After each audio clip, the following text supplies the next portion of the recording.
Hey everybody, welcome to what is a potential future Topher Parker Cars fleet car. This is a 2006 BMW 325 Xi manual that my brother owns, and he has offered to sell it to me.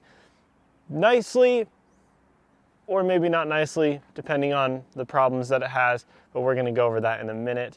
And the point of this video is for me to drive this car, look around it, and try to make up my mind on whether or not I actually want to take this thing into my fleet.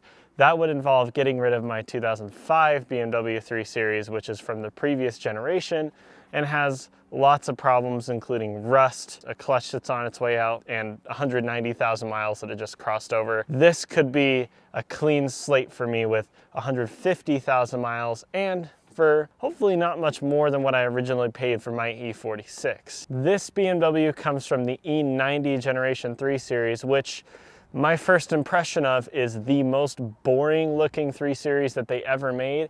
Basically, BMW was facing backlash from people because of the E65 7 Series and the E65 Series, and they were like, you know what, fine, we'll just give you a car instead. You're just gonna complain about how we're over-designing our cars with Dame Edna headlights and Bengal butts, whatever. So what the designers did was take this design template, this idea of a 3-box sedan, and handed it to their kids and said, here, Jimmy, draw me car. And that's what they ended up with, was the E93 series. That being said, however, it has aged very well. It definitely doesn't look like a near 20-year-old car these days. People that don't know much about cars could be forgiven to think that this is probably 5-10 years old, at least in my opinion. The design, in my opinion, wasn't really a high mark of the E90, except for on the coupe and the convertible, the E92 and E93. Those were very good looking cars, and the M3 was also a beautiful car.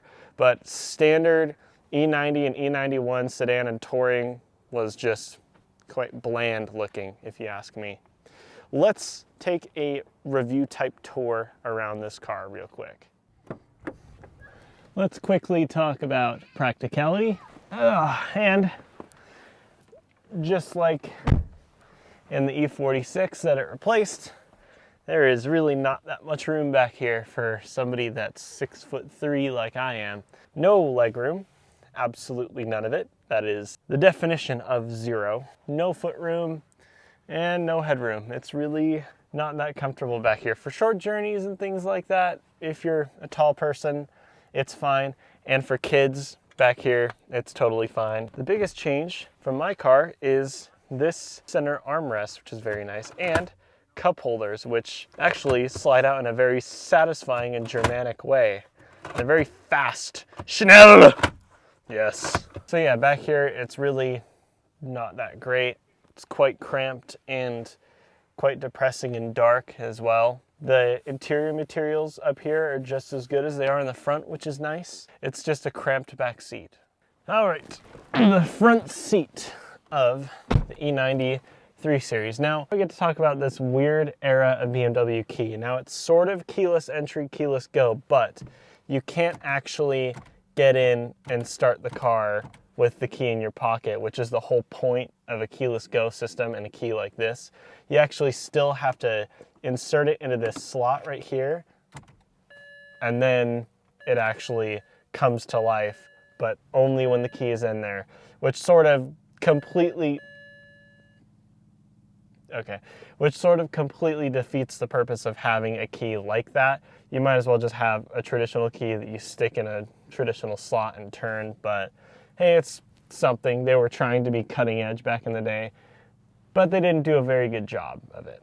I've got power adjustable seats, which is a very nice feature for me to have, and it has manual thigh support, which I wish I had in my car. And that's something that's nice for if you're someone like me who has longer legs. In the center, we have the biggest improvement, I would say, over my car, which is a 6-speed manual transmission rather than a 5-speed that's gonna have you screaming at 3,500 RPM at 70 on the highway. You can just throw this one at a 6th gear, so it's gonna be much better Why are you beeping at me again? This dashboard design is referred to by BMW enthusiasts and E90 generation lovers as a single hump dashboard, whereas you can also get a dual hump dashboard, which is basically the dashboard that you would get if you had fitted the optional BMW iDrive infotainment system back in the day. I'm glad this car doesn't have that because it was known for being a terrible infotainment system. It was updated during the E90's life to be a lot better, but still, I don't need that kind of stuff in my life. I really just want a car like this to drive and not have maps and all this other garbage up on a screen that I don't really need. If I need maps, I can use my phone these days. I don't need that kind of stuff. Because this car doesn't have the iDrive, it's still from a more simplistic era of BMW. It has a simple radio with simple presets and all this other stuff. It does have Bluetooth, but for calling only, which I guess is better than nothing, and simple, easy to operate climate controls down here. You have heated seats on 3 levels and hill descent control, which is not something you would expect to see in a sedan, but it was in the E46 before and is in here now. Let's talk about the gloriously Germanic and over-designed cup holders that BMWs of this era had. Older BMWs just had simple plain cup holders with tabs in them that were right here. Beautiful, simplistic, they worked great. And then somebody at BMW decided, we shall make our cup holders overcomplicated because that is what we do as Germans. So they decided that they would integrate hidden cup holders into the passenger side of the dashboard where you press them in and they slide out and then open in a 2-step process. And because the driver's cup holder is a bit too far away, this one slides out and slides towards you. They don't really break that often. They seem quite well built, but it's just a great example of Germans being Germans by over-designing something very simple like cup holders. And you know that they only put those cup holders in there because the American market told them to. And they really didn't want to do that because this is a BMW. This is a driver's car. You drive it on the Nürburgring and the Autobahn at 155 miles per hour because that is where we set the speed limiter. Why would you want a cup when you need 2 hands for driving at 10 and 2? And I've officially run out of things to talk about up here. It's quite basic, you know. Interior quality is not the best. I mean, that's definitely a problem, and you're going to be dealing with this panel coming off a lot because that's where the start-stop button is. I will also say a complaint with me is this gauge cluster, which doesn't have enough information in it at all. Think about it. BMWs are known for their cooling systems going Apollo 13 every time you need to, I don't know, rely on your car, right? So they decided that they would just take the coolant temperature gauge out and fitted this stupid MPG gauge. I guess they thought that a constant readout for an MPG gauge was more important to BMW people than a coolant temperature gauge, which I don't think was a smart move at all. And given one of the issues that this car has, which is a bad water pump, right now, more than ever, I would much rather have that coolant temperature gauge over a stupid MPG gauge that is doing this all the time and doesn't really matter for anything. So with that said, let's go up front and have a look at the engine. All right, let's look at some 6-cylinder glory, shall we? Ah yes, and you know that it's a BMW because of a couple things. One, the hood latch was very easy to get to because the hood latch in a BMW is something you're going to be using quite a lot. Number 2, there are lots and lots of pine needles up here, which shows evidence that this car has been sitting under a tree because its frustrated owner got tired of chasing mechanical problems on it. Now he wants to pawn it off on his younger brother who doesn't know any better. And number 3, there are oil stains all over what is a 3-liter 6-cylinder engine. Now, I make fun of this car for being broken and unreliable, but this was actually one of BMW's most reliable powertrains, especially back in the day. This is the N52 BMW Straight 6. No, not the N54, which was the 3-liter twin-turbo engine that was available on the 335i and various other BMWs, which was known for being horrible to live with, but also really awesome at the same time because it could handle crazy power. This is sort of a naturally aspirated version of that engine. There's probably other changes. If it's a completely different engine underneath, I expect a lot of BMW fanboys in the comment section telling me how stupid I am. So be sure to check down there to confirm it with the people that really know what they're talking about, the YouTube commenters, not the person that doesn't know what he's talking about, the person that's actually reviewing the car. So yes, this is a 3-liter engine in a 325 Xi, and you might be thinking, why is it not a 330? Well, that's because there was a 330 with this exact same engine, but it was tuned differently so that it made more power. This was detuned. I've heard it's very easy to get that 330i power out of it, but right now it is making 215 horsepower at 6250 RPM, which is a bit higher than peak horsepower in the E46 before it, but not that much higher. This engine is the successor to the M54, which was in my car, and the M54 in the old 325xi was an actual 2.5 liter and made 184 horsepower. So this has more power and a more usable transmission. So on the review side of things, that's pretty much it. The BMW E90 3 Series is a boring looking BMW, but still a 3 Series through and through with a manual transmission, 3-liter 6-cylinder engine underneath the hood, and it's great to drive, which we are going to experience in just a minute. Now, we get to the speculative portion of the video where I think out loud about what I would gain and what I would lose if I got rid of my E46 2005 325xi and bought this E90 2006 BMW 325xi. And yes, now you're sort of noticing a bit of, I wouldn't call it irony, but it's really just nonsensical. These two cars have a lot in common. Not only are they the same model, they're the same trim level, the same drivetrain options with all-wheel drive and a manual transmission, and even the same colors in and out, and the same trim on the inside. Black interior with aluminum trim, black interior with aluminum trim. I'm technically cheating on the aluminum trim part because that car had wood trim when I first got it. Does anyone even care actually what I'm talking about? Some people might be watching this video where people typically watch my videos, likely on the toilet, and they're thinking, oh, I see what he's doing. He's trying to run away from responsibilities by getting himself out of a car with problems that are caused by his neglecting ownership and trying to escape into a car that's newer with no problems because his brother is giving him an opportunity to get this car at a good deal.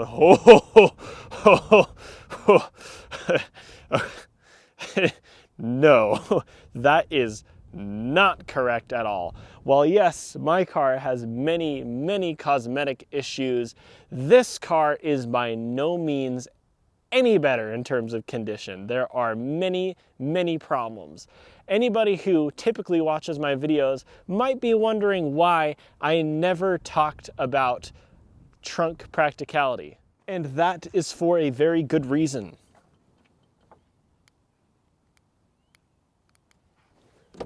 Button? The trunk doesn't open. That is one problem with this car. Whereas my E46 also has a trunk issue where the button doesn't work back here. It still works with the key and the button on the inside. This might be more complicated and more difficult to deal with, but provided I do buy this car, hopefully there'll be $3,000 to $4,000 in cash left over in the trunk that my brother's just forgotten about, and I can get most of my investment back. But there's likely not anything back here that I could sell and get my money back. And he's my brother, I can't really do that, so let's move on. Here is another issue. You see this isn't up to BMW's paint quality standards right here, and that's probably because there's quite a bit of, well, it's not really metal, it's this other thing. It starts with B and ends with Ondo, which usually is a cheap way to repair a panel after a car's been in an accident of some sort. I don't know what this car's history is. If I really get serious about buying it, maybe I'll run a Carfax on it, find out what happened back here.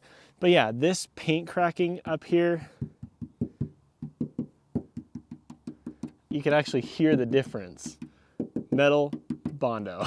And I know I'm the one that's nitpicking, despite the fact that my car has a very obviously not color matching panel on the front. But if I would be going to a different, newer car, I want something with less issues. And this is quite a big cosmetic blemish in my mind. You never know what's gonna be underneath here. Could be complete rusty nightmare, or it could be not as bad as we might be worried about. But the only way to find out is by taking this paint off. I could quite easily right now stick my fingernail in there and find out, but I don't want to find out. And with that, we get up to the driver's seat. Once again, let's take this key, stick it in, press the panel in slightly while we press the button at the same time. And many warning lights pop up on the screen, including ABS warning light, traction control warning light, I think. Doesn't matter, it's another warning light. Concerning one is a 4x4 warning light. So this car, again, is all-wheel drive. We think it could be slightly less all-wheel drive right now. There's an issue with the transfer case underneath. That has been a long-running issue in this car since my brothers owned it. That potentially could be a very expensive and very horrible problem that will take a lot of time and swear words and blood, sweat, and tears to fix. Also, I need to turn the engine off because if I leave it running too long, it will overheat. And I glossed over this earlier, very briefly mentioned it, but up there underneath the hood, there is a water pump that isn't exactly pumping water the way it's supposed to. So a new water pump is also needed, which means we can't drive it very far today. I believe this car actually drives better than the E46. I don't know if that's controversial, but the general consensus with BMWs is that the older they are, the more pure they are in terms of their driving experience and their feel, except for when one has 190,000 miles on it and is quite worn out, and the other has 150,000 miles on it, still has a manual gearbox, and isn't as worn out. I think this car steers better, maybe doesn't handle as well as the E46. It's got more power, the shifter feels nicer, everything just feels nicer when you're driving this car. But again, that could just be because of my car's age. I don't know, even when my car had 160,000 miles on it and it was in much nicer shape when I first got it, I still think this car drives better. So yes, one thing that's interesting though, they say that modern BMWs especially have gotten larger and larger, but this car actually feels smaller on the inside compared to my car. And that has to do, I believe, with the windows, which are noticeably smaller in this car, which is a thing with modern cars. They put more crash protection in these pillars for rollovers and side impacts and all the rest. So it feels a little bit more cramped in here. Ah, yes. Let me just deviate from that for a moment, because I just touched the Bengal era turn signal that everybody hates, where it just returns back to the center position and doesn't click back in place when the signal turns off. I mean, come on, are people really complaining about turn signal feel? It's just, it still feels good when you touch it. It's just not, it's a little unorthodox in the way that it works. Let's just feel handling here. Yeah, it rolls a bit more than I'd like through the turns, but so does mine, honestly. It's not, it really isn't perfect.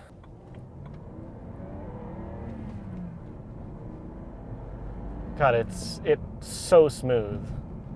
This M52, if anything was improved outside of power over the old M54, it's noise and smoothness. It's even more smooth than the old car. And it sounds a bit more like the M20 that was in the E30 325i, which is a nice thing. Honestly, I really love the way the M20 sounds. And I've got a 6-speed manual gearbox once again.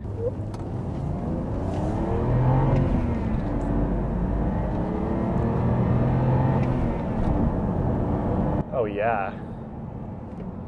It runs really well. This engine is very healthy indeed. This transmission in its non-weathered state feels so good. And ready? 6th gear. Oh yeah. If I were to change one thing about my old E46, it would be to give it a 6th gear. Rev match at a 5th. Oh yeah, this is a fantastic transmission. I absolutely love using it. Heel toe downshifting is very easy in this car. Oh my God, it sounds great. It is so much fun to drive. It is so good. Oh yeah. Driving experience for this car, that's a positive thing. That is definitely something that I would gain.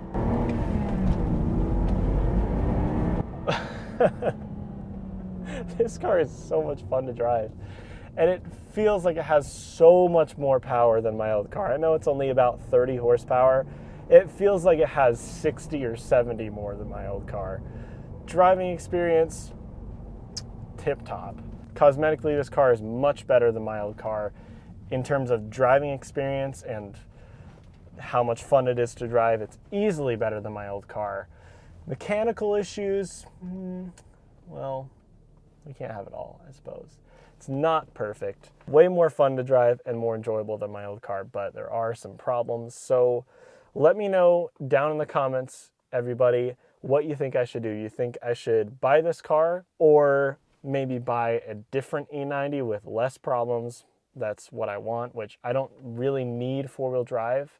Since I have my Land Rover, I would prefer rear-wheel drive and it's less problematic, obviously, given there's a light there that's telling me that there's an issue with the four-wheel drive. So should I get like an E92 328 rear-wheel drive, or maybe a wagon that's rear-wheel drive? Or I could just not bother at all. So let me know down in the comments what you guys think I should do. And enough people comment, I'll buy this car. So with that, I'm gonna end the video. Thanks everybody for watching. Like, subscribe, do all the normal YouTube stuff, and I'll see you in the next one. Bye-bye.